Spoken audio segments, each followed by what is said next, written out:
Well, hello, kindred spirits. It feels like forever since we've been together, and it kind of has been between buying a house and then having to sell a house, and we're still between living in two homes. We had a vacation booked, and we decided to still go forward with it, and we've been enjoying a trip in Harpswell, Maine. And I thought I would take you on a house tour of the cottage that we're staying in, and then I will show you some snippets of our travels around Harpswell and the surrounding area.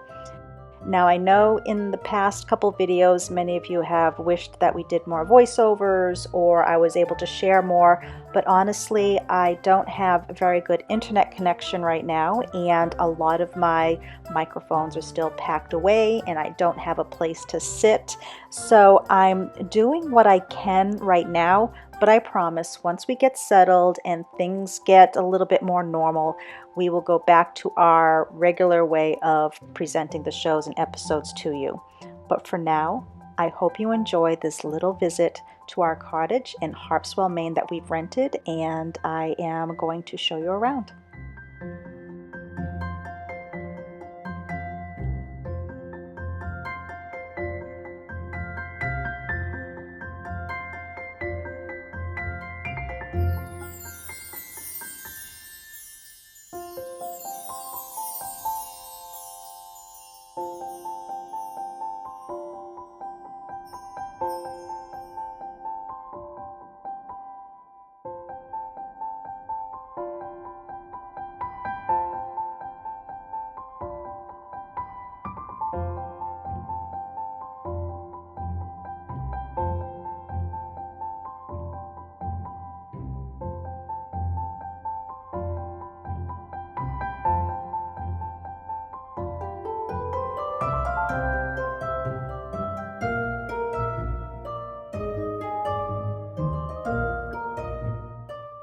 The views from the cottage are amazing. We get to watch the tide go in and out, and we have a western view, so the sun sets.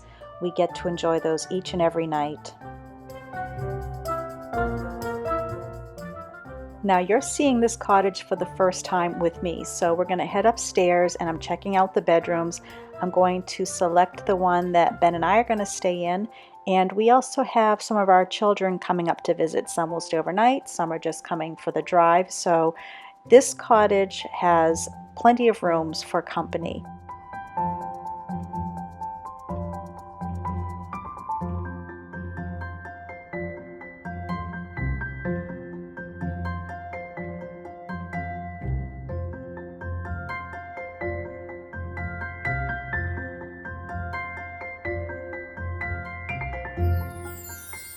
I'm realizing while I'm editing this home tour video that a lot of the beds have a handprint in the middle, and I can only assume that Ben went around ahead of me and checked each bed for firmness or how soft they are. But this bed is facing the front yard. We got an ocean front or an ocean view cottage, so I want to make sure to check out the room that's facing the water. So let's keep touring this house and see what other bedrooms there are, and let's see if we can find a bedroom that will face the water.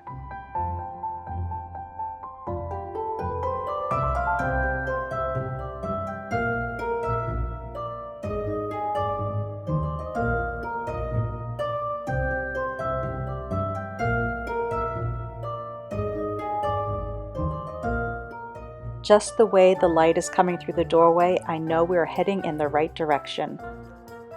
And here it is. The room that faces the ocean, that I'm going to make sure this is the room that we stay in. And we did. We opened up the windows. The breeze coming in and out each night was beautiful.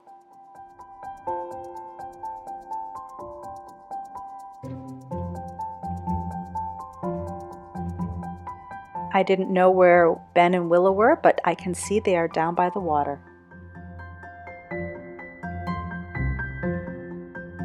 This sitting room has a fireplace, and we did light it for a nice cozy night. And then this small room, 2 chairs, a television, and a day bed. So once again, there's plenty of space here for family. And if you didn't notice, there was another handprint on that bed.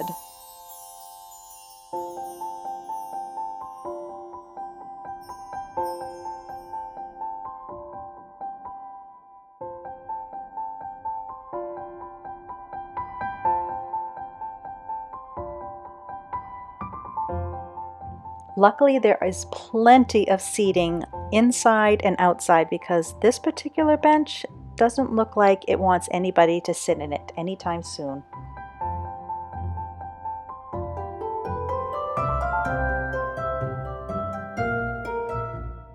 Remember I mentioned the sunsets? Let's go check it out.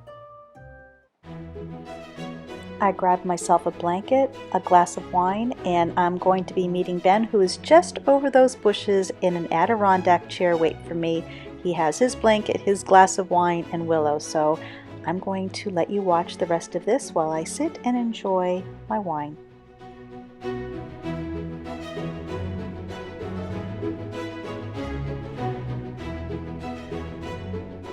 Now that the sun has set, I'm going to go on a little adventure.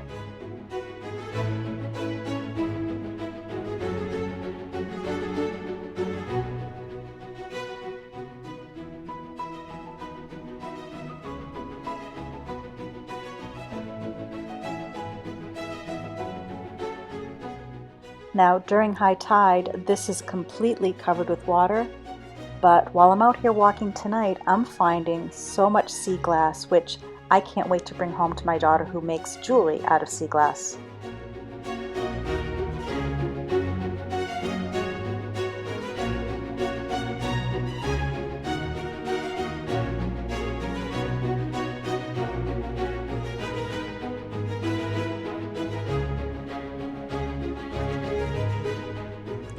The sun has set, it's been a long day, so I'm going to turn in for the night, but tomorrow we have another excursion. Let's go. The next morning I started taking notes from my farmer's almanac, and I love this little saying, gardening simply does not allow one to be mentally old because too many hopes and dreams are yet to be realized. So while I'm sitting here, Willow and I are enjoying the outside, but it is a bit overcast. And all of a sudden the wind started picking up and I figured our little excursion was going to be put off for a bit. And it kicked up so much that Willow decided to head inside. She did not like it at all because it got quite loud. Later that day we decided to head out to check a little ice cream parlor that we saw driving by when we first headed to the cottage. Look at this, it is so sweet. Pinks and blues and the pumpkins are colored. This was the sweetest little ice cream stand and it's actually been quite busy. I tried to get these photos when people were not around and I lucked out. It was a little chilly this night, but Pammy's Ice Cream Parlor, if you are in the area of Harpswell, it is a nice little treat and I believe she said they're open until 9 o'clock. Now we're going to head over to Potts Point, and this area of Maine has so many peninsulas. This is just one of many, but let's take a walk out to Potts Point, and you're actually going to see our dog Willow go a little bit crazy, and it goes for about a minute, so do not feel bad if you want to fast forward, but I thought I would share what Willow is like when she gets to have a mind of her own, and she can do as she pleases. Startled our eyes, we let go of disguise. And now there's something in the air and a sparkly shimmer on our skin, restoring everything within.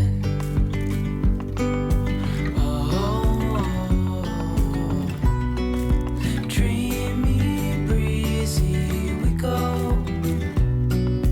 Easy, easy on our tiptoes. Undercover, agents of the other. Beyond gravel, beyond all.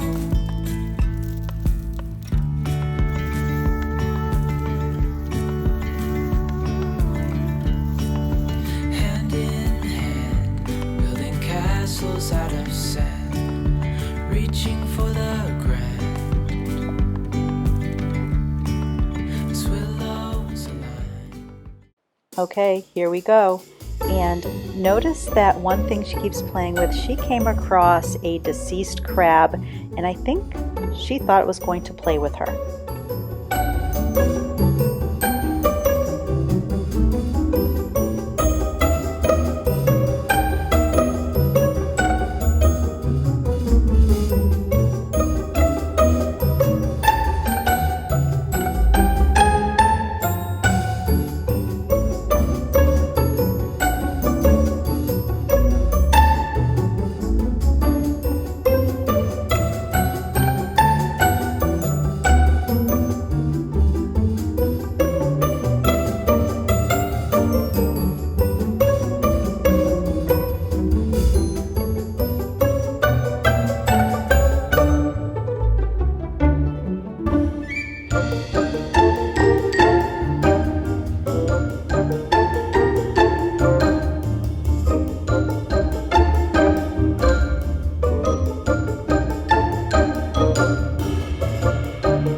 yes, she got a much needed wash down when we got back to the cottage.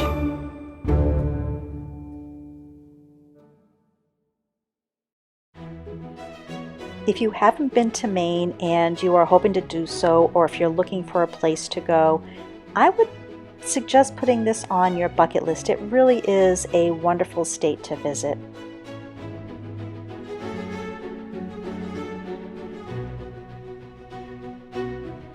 One thing we do when we travel is we love to hit old graveyards. Both of us being 12th generation New Englanders, we many times find ancestors, and Benjamin did find some of his Haskell line relatives in this particular graveyard.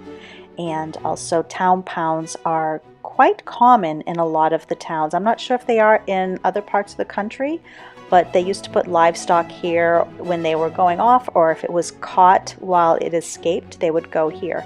So a lot of towns have what they call town pounds. That's hard to say.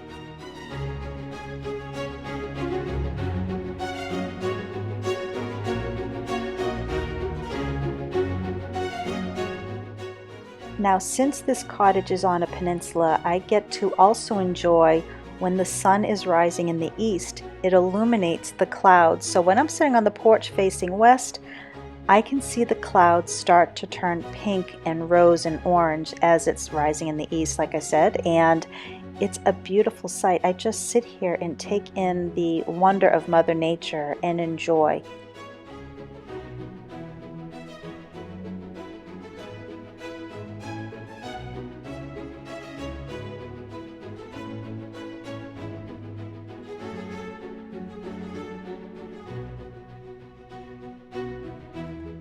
Now I'm enjoying the calm before the storm because I mentioned that we have some of our children here, and they're not children, they are grown adults, but one way to get them out of bed is Ben and I made breakfast. So we had bacon and pancakes and orange juice. As soon as the bacon was smelled, they came a running. And this is just some of the sea glass I've been collecting a little bit here and there during low tide right outside the cottage. And during a lot of these real stolen moments, I've been doing research on sugarwood, and I have so much fun information that I've been coming across. And I've also found some errors in one of these books, just as I did with Groton, because I really dive into deeds and records and census reports. So I can't wait to show you some of the information I found on sugarwood. Until next time, kindred spirits, thank you so much for joining us during our little vacation getaway. We're going to be getting back home, some more packing, and then we'll be doing a little bit more fall decorating and making our house a home. Bye now.